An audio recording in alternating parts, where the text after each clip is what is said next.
What is going on, guys? Papa C back with another video for you guys. Today I'm bringing you another Pokemon Sun and Moon theme team versus. This time we have Cynthia versus Lusamine. Today I have a Cynthia team. My opponent Iyuko, his link in the description. His team is based off of Lusamine. And let's get right into the battle, I guess. But before, I should probably explain the Pokemon. So I have Garchomp, Gastrodon, Milotic, Lucario, Roserade, and a Togekiss. All of these Pokemon, this might be the exact same team that she had in Diamond and Pearl. I know she had Gastrodon in Diamond and Pearl, but I know she also had a Spiritomb, so I'm not really sure where the Gastrodon came from, but on Bulbapedia, it said she had a Gastrodon. My opponent is going to be Lusamine. He has all 5 Pokemon Lusamine used, and then Nihilego as the 6th. I know technically she didn't use Nihilego, but she did take over the Nihilego, or the Nihilego took over her. I don't know. Either way, let's get right into the battle, and let's see what would happen if Cynthia were to fight Lusamine, which I think would be a really, really intense battle. It would be cool. I don't know how to do this, though.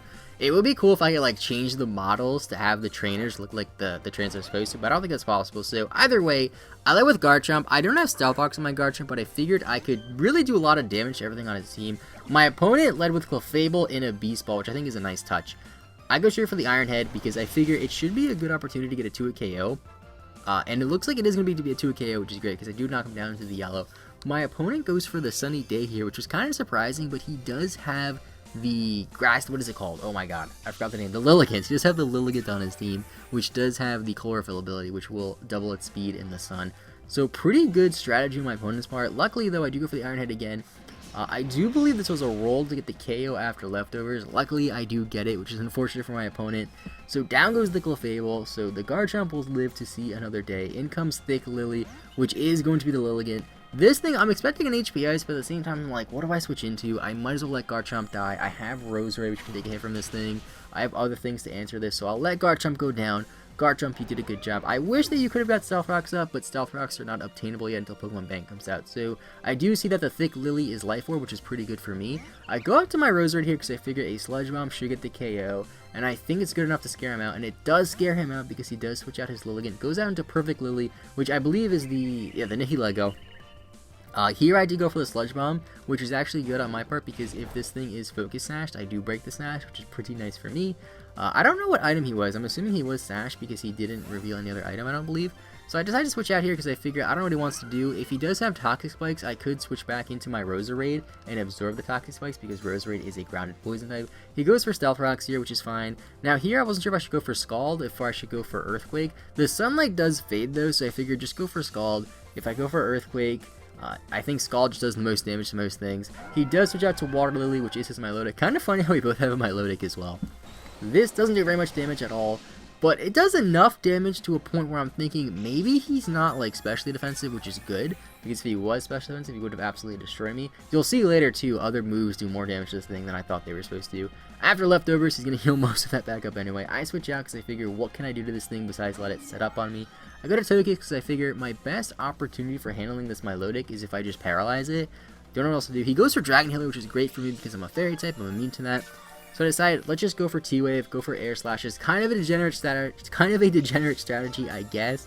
I don't have the King's Rock, though. I have leftovers instead because I figured I didn't want to be too hacksy.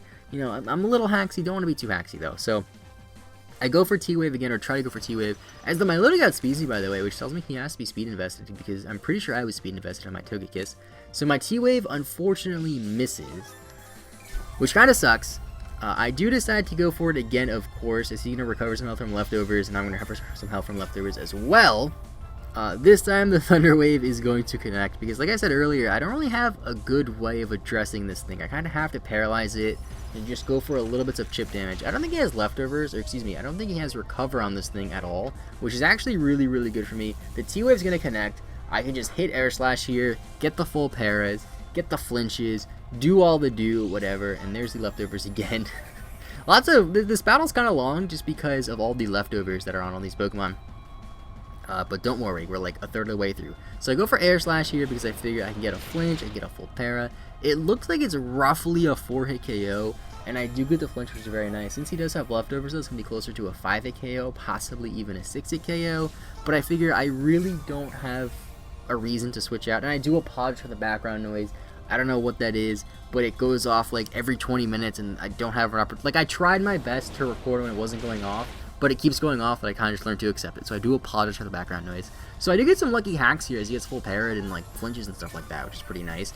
And I do think I'm in a situation where I have recovered enough leftovers damage where I can live another ice beam. So that's actually really nice on my part, as my opponent has leftovers as well. Of course, like I said, all the leftovers recovery.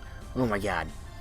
So he actually decides to switch out here on my air slash, and he does go out into perfect lily, which can eat up this air slash pretty nicely. However, this thing is taking a lot of chip damage that it really doesn't want to take. This thing isn't the bulkiest thing in the world. It does have decent spit def, but considering that was resisted, it's actually a decent hit on that thing. So here I'm thinking, like, he's probably going to sludge wave. Should I sack this off? Should I switch it out? He could go for power gem as well. Power gem actually makes more sense because I do have Lucario in the back, but he goes for toxic spikes instead. I actually think I stayed in because I wanted to sack this thing off, because toxic spikes don't really matter too much. I can just send my Rosary out and I'll just absorb them. Aura Sphere does like nothing to this thing. I thought it would do way more, but I guess Nihilego was a little bit more specially bulky than I thought. So here again, I just stay in. I figure let this thing die. Maybe I'll get a cheeky hit off. It does suck that this thing will get the beast boost, but I do have some decent checks and counters to this Nihilego where it won't be able to just sweep me after that one beast boost. And there's the beast boost, of course, getting that special attack raise, or that speed raise, excuse me, not special attack. So at this point, he outspeeds everything on my team, so I have no choice but to use it. I go to Lucario just to scare him out, because I figure close combat will kill, bullet punch might kill, but he does switch out here, so I'm not really sure if bullet punch would have definitely killed from that range.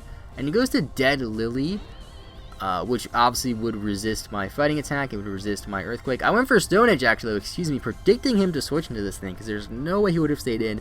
Unfortunately, I miss, and unfortunately, he connects with the Will-O-Wisp, and now my Lucario is burned, and my Lucario really isn't a good spot. I go for Stone Edge again, and it does actually a decent amount of damage even though I'm burned. If I wasn't burned, I think that would have been a 2-hit KO, but unfortunately, I mean, we got some decent para hacks.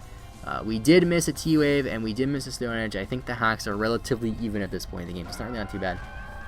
Goes to my Milotic here. Milotic is super bulky. I can't touch it. I switch out, and I go out into my own Milotic, actually, because I didn't think he would switch out. So now this is a kind of awkward situation, because, like, I don't really think I should stay in. And the heater stopped. Thank you. Thank you, heater. I appreciate it. So, and again, there's leftovers damage and whatnot.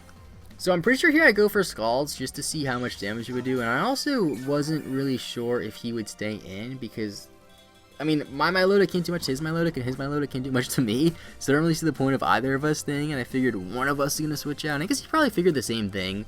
Like, neither of us could really do much, but I do end up switching out anyway, and I go to Roserade for 2 reasons. 1, I can absorb the spikes, and 2, he's probably going to not go for an Ice Beam, so I absorb the spikes, which is great, and he does go for a Recover here, which is kind of unfortunate because this thing could just wall me for a few turns and just go for Ice Beam when it sees an opportunity and then potentially kill me after a couple of Ice Beams, which is a bit unfortunate.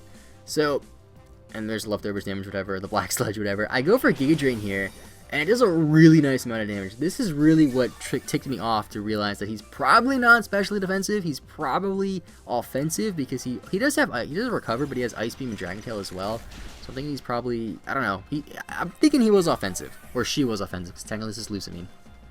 Luckily, I eat up the Ice Beam, and I do decide to go for another Giga Drain here. I think he might switch out here, though. I don't fully remember.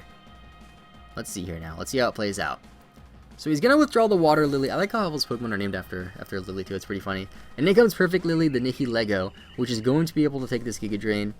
And I do think at this point, though, I just stay in, because I look at the damage, and I'm like, okay, I think that this thing is in a range to die to another Giga Drain. It does seem a little close, but I figure, why not go for it? He might go for Spikes again, but I could just, like, go to Lucario, then switch back into my Roserade to avoid the Toxic. My Milotic is already status, so I go to that and not really be too scared of getting poisoned, because it's already status. So I go for Giga Drain, and luckily the Perfect Lily goes down. This thing probably had the best opportunity to sweep me. This, and I guess the Lilligant could have got a mini sweep there, but I don't think it would have been able to kill my, I forgot what it was in on, my Rosary, I think it would have been able to kill that early on. So he goes to Dead Lily here, which is the Miss Magius, and I figure, I don't know what this thing can do to me. I completely forgot about Magical Fire, and that connects and it lowers my special attack. Now, I don't know if Magical Fire is a guaranteed chance to lower my special attack, but it does lower it there, and Giga Drain still does a good amount of damage. So here I'm thinking, okay, I can live another Magical Fire after the recovery from Giga Drain and after the Black Sludge recovery, so I'm pretty confident that another Giga Drain will get the KO. He goes for Mystical Fire again. I'm thinking, okay, if you don't get the drop, I should be able to live, and I should be able to get a KO. He gets the drop again. Again, I'm not 100% sure if that's a guaranteed drop. I feel like it might be, and unfortunately, we don't get the KO after that drop. And Magical Fire will be enough to take out the Roserade after all this health recovery. Not enough health recovery for Cynthia's Roserade. It will go down to Lusamine's Miss Magius. I do switch out though, because I figure if I switch out and switch back in, I can get rid of that layer of Toxic Spikes. My Lidoc's already poisoned. He's gonna Mystical Fire, and I am competitive. So if he goes for Mystical Fire and he lowers my special attack for a third time, again, I don't know if it's guaranteed. It might be. I do have competitive, so I go to -1, and then I get the +2, so I'm essentially at a +2 with my Milotic. Now I am poisoned, so I am on a timer here, and I don't have too much time to work my magic with Milotic, because I am going to die in a couple turns. But here I figure, okay, on +1, this thing is pretty frail. It's at so low health, I can go for pretty much any move and it'll die. He decides to save though, he switches out, and he goes out to his Water Lily. I think I just went for Scald here. And if you look at this damage, okay, so Scald's gonna connect, of course. It's really close to a 2-hit KO. I'm not sure if that's gonna be a 2-hit KO. And he does have leftover. So here I'm thinking, I'm like, okay, if I go for Scald, it gets stabbed, so that goes up to 120. But then it's resisted, which cuts it in half, which puts it down to 60. If I go for Dragon Pulse is base 85. So Dragon Pulse should do more damage than that first Scald did, which will be able to essentially nullify that leftovers recovery. So I go for Dragon Pulse, and I do get a crit here. I don't know if it mattered. I feel like it was most likely a roll, but either way, down goes his Milotic, or down goes Lusamine's Milotic, I should say. So Cynthia's Milotic is stronger than Lusamine's. I guess that's what we learned from this video. So there's some more poison damage. At this point, I think he only has like 2 Pokemon left. I think he has the Miss Magius and the Beware. So in comes Thick Lily, which is going to be... Oh, no, excuse me, he has this thing left too. So he goes to this thing, I'm thinking, okay, I'm just going to snag off my Milotic. He's most likely going to go for the Grass type attack and kill me, but he stays and goes for Quiver Dance. I figure, like, I might as well sack this off. I hit Ice Beam because if I did connect, I was pretty confident it would kill because I am +1 and he is +1 Spadef, so we just nullify each other, but I am max special attack, so I am pretty good offensively with this Milotic. And down goes the Lilligant. It was kind of like a last-ditch effort on his part because if he did get that Quiver Dance off, thinking that I would switch out or something, then he would have swept me with that Lilligant. But luckily, I stayed in and killed it. So now all he has left is Mama Lily, which I believe, yeah, that's the Beware. And again, I figure, Milotic, I'm +1, might as well just stay in and go for Scald. Beware is pretty bulky though, so it does take this hit. We don't get the burn, and Mama Lily, the Beware, is going to go for Earthquake. And I do think that takes me out. Milotic, does this take you out? That does take out the Milotic. Milotic, though, was probably the MVP of this battle because holy crap. I feel like the battle was really, really, really close, and then Milotic just made some clutch plays, essentially. So I go to my Lucario here. I am burned, but I do outspeed, and close combat should be enough to get the KO on this thing. He does switch out, though. I think I just went for... No, excuse me. I went for close combat here because I forgot that he had a Ghost type in the back. And then I figured, like, you know what? This thing is so low, it's not going to outspeed me. I'm just going to stay in and go for Bullet Punch. If he decides to be cheeky and go to Beware, it doesn't really matter because I feel like either way, I should be able to finish this battle with Lucario. Bullet Punch connects, down goes the dead Lily, so dead Lily really is dead. All he has left is the Beware.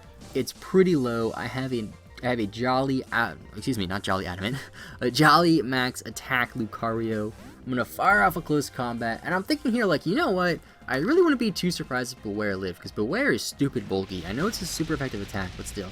Luckily, and we are burned, but luckily it does get the KO. Down goes Lusamine. Cynthia, the champion of the Sinnoh region, showing why she's champion, and Lusamine falling yet again. I want to give a big shout out to my friend Iyuku for battling me because he was the opponent in this battle, so go check out his link in the description. He is uploading this battle as well, so leave a like on this video as well. Have a good rest of your day. If you guys have any other theme team suggestions, leave a comment down below. I will see you guys next time, and bye-bye.